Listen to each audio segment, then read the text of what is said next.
visual yang dimana ini tuh sangat booming di media sosial, yaitu seperti Instagram, TikTok, grup chat, atau bahkan kata-kata ini tuh bisa sampai ke tongkrongan loh. Yaitu, kenapa sih kata-kata aneh bisa banget jadi tren? Apakah kata-kata tersebut hanya sebuah lelucon atau malah membuat kita kebingungan? Oke. Sebelum kami ngebahas itu, kami akan memperkenalkan diri kami dulu, karena seperti kata pepatah, tak kenal maka tak sayang, dan tak sayang maka tak cinta. Stop. Oke, perkenalkan, aku Cynthia Audi Pratiwi, dan Aku Salsili Marianti. Aku Septiadi Naila. dan aku Anita. Oke, kita mulai dari awal banget nih. Kenapa sih kata-kata yang aneh malah bisa menjadi tren? Contohnya nih, kayak kata sedih, gacor, ngap, dan masih banyak lagi. Menurut pengamatan aku nih ya, pengamatan gak tuh. Jadi kata-kata ini secara spontan gitu loh bisa muncul ya kan. Tapi anehnya kok malah sering digunain di beberapa medsos yang sering kita pakai kayak TikTok, ya kan, IG, Twitter, bahkan meme sekalian yang sering kita lihat di WA. Nah, kocaknya ada orang ya kan yang tiba-tiba random nulis kata-kata baru kayak discovered in new word gitu loh. Ternyata kata-kata yang dia buat itu lucu dan gampang diingat pula ya. Endingnya karena lucu dan gampang diingat tadi, banyak orang yang make gitu loh. Kayak kata sedih itu ya, tapi kayak lucu gitu nggak sih? Soalnya kayak seharusnya kan kata sedih ya, tapi awalnya itu ditambah kata jadi kayak dijadiin ala-ala bahasa Inggris tapi di Indonesiain. Benar. Itu tuh kayak plesetan dari kata sad atau very sad, ya kan, yang digabungin sama kata dasar Indo. Jadi kayak contohnya tuh aku sedih banget hari ini. Nah, lucunya itu ya karena absurd gitu. Kayak ngapain coba nambahin kata imbuhan yang padahal nggak ada gitu di aturan. Justru karena absurd itu nggak sih kata-katanya jadi lebih lucu dan lebih relate banget nih kata-kata buat kehidupan kita ya kan. Apalagi kan anak-anak Gen Z kayak kita nih suka kali sama hal-hal yang lucu ya kan, hal-hal yang berbau receh gitu. Jadi cocok banget ya kan. Tapi aku penasaran sih, siapa coba yang nyiptain kata-kata gitu tuh? Menurut aku sih nggak tahu ya siapa pencetus awalnya. Karena tiba-tiba random gitu loh kata-kata ini sering muncul di medsos ya kan. Misalnya kayak kata gacor, kan sering dengar kan kata gacor. Kan kata gacor tuh awalnya setahu aku nih ya, itu dipakai buat muji burung ya kan, kalau dia sering berkicau. Ternyata semakin berjalannya waktu, kata gacor ini jadi alih fungsi ya kan ke konten kreator yang lagi nge-review tempat atau bahkan hal-hal yang keren gitu loh. Sampai dia ngomong kayak gini, wih gacor kali tempat ini, cocok lah kalau mau dijadiin tempat nongkrong ya kan. Nah kan jadi alih fungsi kan. Berarti definisi kata gacor tuh udah merajalela banget ya. Masa dari dunia perburungan bisa masuk loh ke dunia gacor ini. Aku suka banget yang kata nafsi itu kan dari kata bang yang dibalik ya kan. Jadi kayak kode untuk anak tongkrongan gitu. Nah, ngap, gaskeun, itu kan padahal sebenarnya cuma kata sapaan gitu, cuman dibuat lebih gaul aja. Tapi itu menarik banget gak sih, kayak sekali diucap langsung lengket gitu di otak. Berarti kata-kata aneh itu bisa jadi tren, tapi tuh ada faktor-faktornya juga yang menyebabkan kata-kata tersebut bisa jadi tren. Nih, contoh aja karena kata-kata tersebut tuh unik. Kenapa unik? Karena kata-kata itu beda dari yang lain. Nah, lalu yang ada lucu. Nah, kata-katanya lucu karena setiap orang melontarkan kata-kata itu kita tuh jadi ketawa semua gitu loh. Dan terakhir, kata-kata itu sangat relate sama kehidupan kita sehari-hari. Jadi kayak, wah gacor banget sih. Setuju banget ya kan. Apalagi kita tahu ya kan kalau algoritma di medsos itu benar-benar berperan besar sebuah konten ataupun kata-kata itu buat FYP di medsos kita ya kan, kayak di TikTok gitu kan. Nah kalau makin sering satu kata misalnya kayak gacor tadi dipakai di banyak video kan otomatis kita makin sering lihat ya kan. Otomatis bakalan kebawa kan ke kehidupan kita sehari-hari. Nah awalnya itu dipakai ya kan, jadi kebiasaan buat kita. Berarti jadi kayak semacam virus kata gitu ya, tapi virus yang menyenangkan gitu. Karena kayak aku hari ini sedih banget karena dompet aku nggak gacor. Wah, ada kata-kata baru nih, dompet gacor artinya dompet lagi banyak isinya. Sabar, stop dulu. Kok dari tadi perasaan kita ngobrol santai tapi jadi malah nyiptain bahasa baru ya? Nah, jadi bahasa anak itu bisa muncul karena tren, kuatnya itu karena pengaruh media sosial. Yang dimana media sosial ini berperan penting untuk menyebarluaskan hingga semua orang tahu bagaimana kata-kata itu bisa muncul dan akhirnya kita pakai dalam kehidupan kita sehari-hari. Nah, ini nih sering banget nih jadi pertanyaan, kenapa sih kata-kata yang aneh, menyeleneh, dan bahkan viral menjadi tren, dan bahkan juga itu tuh kata-katanya dipakai oleh sejuta umat orang-orang yang ada di Indonesia. Kenapa sih gak masuk ke dalam KBBI? Kenapa ya kira-kira?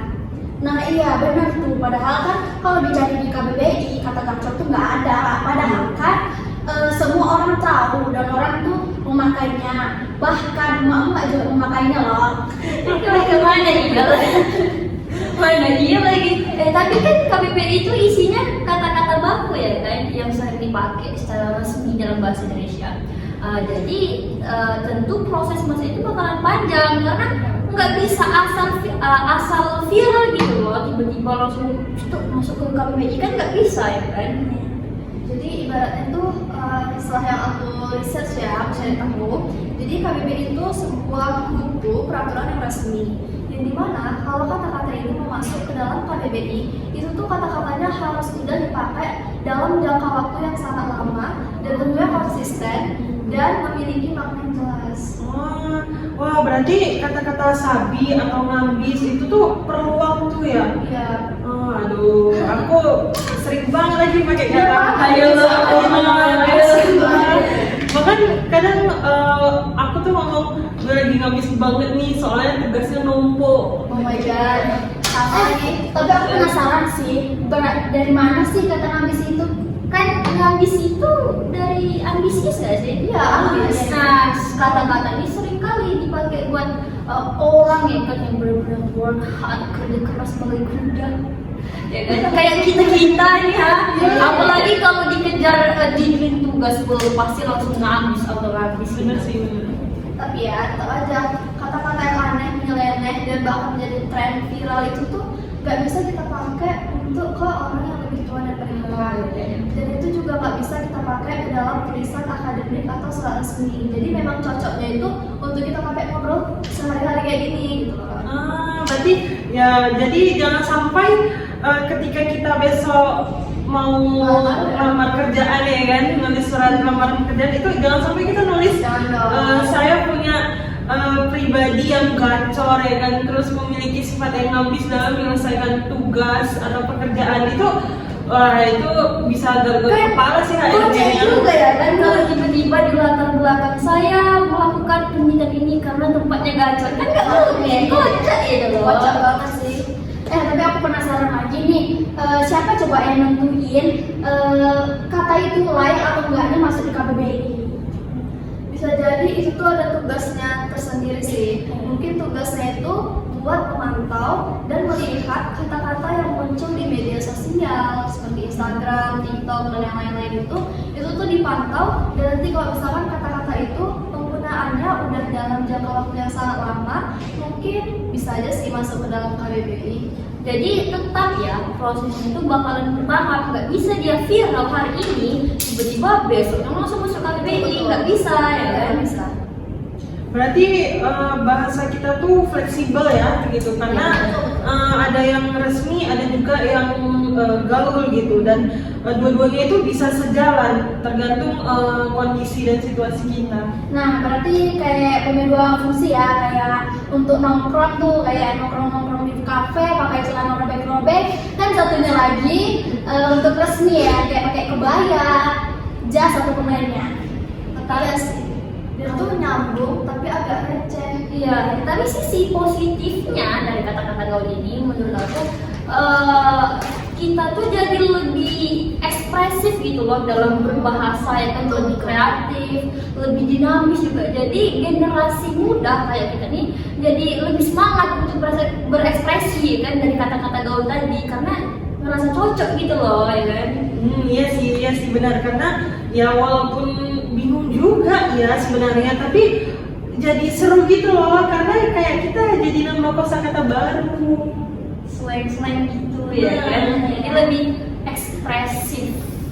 Betul. Berarti tapi kita harus tahu tempat juga nggak sih cara kita gunain bahasa-bahasa itu pas kapan dan di mana. Gak mungkin dong kita ke dosen ngomong pakai kata-kata aneh gitu. Nah, ya. Ya kan? Atau kena tung. Edukasi. Kita tuh udah bahas juga gimana sih asal usul kata-kata aneh yang viral itu tuh muncul. Terus kita juga udah tahu kenapa kata-kata aneh itu nggak masuk dalam KBBI gitu kan. Nah kita lanjut sekarang, apakah kata-kata aneh itu bisa menyebabkan kita makin erat antara satu sama yang lain, atau malah kayak kita tuh makin bingung, oh apa sih ini bahasanya kok aneh banget ya gitu. Menurut aku nih ya, ini tuh kayak dua sisi koin gitu loh. Soalnya di satu sisi kata-kata kayak ngap, gacor, sama apa sih tadi? Sabi. Nah itu malah bikin bahas komunikasi antar kita generasi muda ini, ya kan. Itu kesannya jadi lebih santai, lebih akrab karena kita ngerasa kayak wih orang ini satu frekuensi sama aku, ya kan. Pasti kalau temenan bakalan klop, ya kan? Karena bahasanya sama, ya kan. bener kayak aku nih kalau ngomong ya kan, wah tugas minggu ini bener-bener banyak kali nggak ngotak. Ya, itu real tadi. Langsung ngerti kan? Ya. Maksud aku ya kan. Nah, jadi kayak tugas ini tuh bener-bener banyak banget, nyaris sampai buat otak gitu meledak gitu. Nah, Iya. Tapi aku pernah loh ngomong ke Kadin, aku tuh bilang gini, Kak, matkul minggu ini tuh gak ngotak banget ya. Terus dia ngeliatin aku gitu kan, dia ngomong kayak, maksud kamu gimana? Langsung kayak, akunya langsung kayak, suasana langsung beda banget pokoknya. Ya, karena mereka tuh gini loh, kadang-kadang yang lebih tua dari kita malah nggak sopan, ya kan. Padahal kita nih cuman biar ini loh, biar komunikasi kita sama mereka nih lebih akrab. Cuman karena mereka tadi nggak paham sama apa yang kita omongin, jadi kesannya tuh kayak nggak nyambung gitu, nggak masuk, ya kan. Ngomong apa sih anak ini, ya kan. Nah, tapi lebih lucunya lagi nih gitu, banyak orang tua zaman sekarang tuh yang mulai ikut-ikutan gitu loh. Iya. Contohnya aja ya, ibu aku nih kalau ngomel nih sama aku itu suka ngomong, kamu jangan jadi anak yang receh ya. Oh, nggak receh. Nah, aku tuh langsung kayak, hah, belajar dari mana itu? Ternyata kamu receh juga ya. Tapi balik lagi gak sih, kalau misalkan kita gunain bahasa-bahasa yang aneh gitu, ya kita tahu tempat juga gitu. Gak mungkin ya kita bilang kayak gitu ke orang tua kita. Misalnya kan mereka antara tahu dan tidak ya kan. Ya banyak juga orang tua yang kayak setiap hari megang HP, nge-scroll gitu. Pokoknya itu juga bisa buat mereka tuh mikir, orang ini ngejek aku ya kan. Kayak padahal mah niat awal kita tuh cuma bercanda karena itu tadi, karena nggak paham. Jadi kesannya kayak ngejek aku orang nih, ya kan, kayak ngomongin apa tentang aku, ya kan, kayak gitu ya. Bener sih, bener. Nah, satu lagi nih, gitu, efek negatif dari kita yang sering ngomong pakai bahasa kayak gini nih, itu tuh buat kita tuh jadi males pakai bahasa Indonesia itu dengan yang baik dan benar gitu ya kan. Pakai bahasa Indonesia yang bagusnya gimana gitu kan, yang rapinya gimana gitu. Nah, jadi akhirnya pas kita nulis skripsi nih atau tentang email formal gitu ya kan, kita malah jadi bingung sendiri gitu. Kayak kamu gitu ya, aku Iya. ini bukan nggak sesuai nih sama aku, ya kan. Nah, ada lagi, aku juga pernah nulis kayak surat izin gitu. Kayak dengan ini saya mengajukan tidak masuk kelas dikarenakan lagi mengserji yang akibat patah hati. Tapi untungnya nih belum kekirim sama dosennya. Kalau misalkan kekirim, gila booming banget sih. Dan booming itu bukan karena apa, tapi karena dia dimarahin dosen itu pasti. Iya kan. Kok kayak gini ya kan, mahasiswa kayak gini ya kan. Makanya nih ini penting banget, nggak cuma buat kita yang ada di sini ya kan, terutama yang buat kalian juga tuh harus punya yang namanya filter. Dimana kita tuh harus bisa pas gitu loh, menyesuaikan kata-kata yang kita pilih biar sesuai sama lawan bicara ya kan, sama suasana, biar nggak terjadi namanya miskom tadi, biar nggak terjadi namanya persinggungan tadi ya kan. Nah, kata gaul tuh kayak bumbu.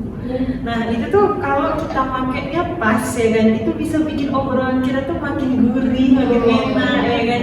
Nah tapi kalau misalnya kebanyakan itu tuh bisa jadi bikin asin ya, sampai nggak enak kayak gitu. Oh, analoginya bagus, aku suka. Tapi bener sih, emang gaul banget kata-kata yang aneh tuh seru juga, diucapkan juga gampang gitu kan. Tapi bisa bikin nabrak juga nggak sih? Contohnya nih, contohnya kayak receh. Receh tuh kan harusnya diibaratkan tuh kayak koin ya. Iya, Koin iya. yang recehan banyak gitu kan, kecil-kecil kayak 100, 200 perak gitu. Tapi masa sekarang recehnya kayak artinya tuh disebarluaskan itu kayak lelucon yang lucu yang banget gitu kan, lucu banget jadinya. Asalkan kita nih harus jangan lupa ya, bahasa Indonesia itu harus tetap kita jaga, bahasa baku itu tetap kita pakai, bahasa gaul yang kita mau beli itu boleh dipakai, asalkan penempatan sama suasananya harus pas ya kan, nggak boleh beda konteks, beda suasana. Berarti intinya tuh kata-kata yang aneh, lucu, yang viral ini tuh bisa kita gunakan hanya ya udah ngobrol sebatas kayak gini sama teman, nongkrong gitu kan, berbagi cerita, curhat curcol gitu. Tapi tuh kita tahu tempat juga gunainnya, jangan sampai miskomunikasi. Biasa kita ngomong bahasa-bahasa yang aneh ini kayak ke orang tua, ke dosen gitu kan, itu kan gak masuk akal banget ya kan? Iya, pakai boleh, asalkan jangan sampai ini not banget, jangan sampai bikin lawan bicara kita ini jadi bingung, apalagi tersinggung, itu jangan sampai.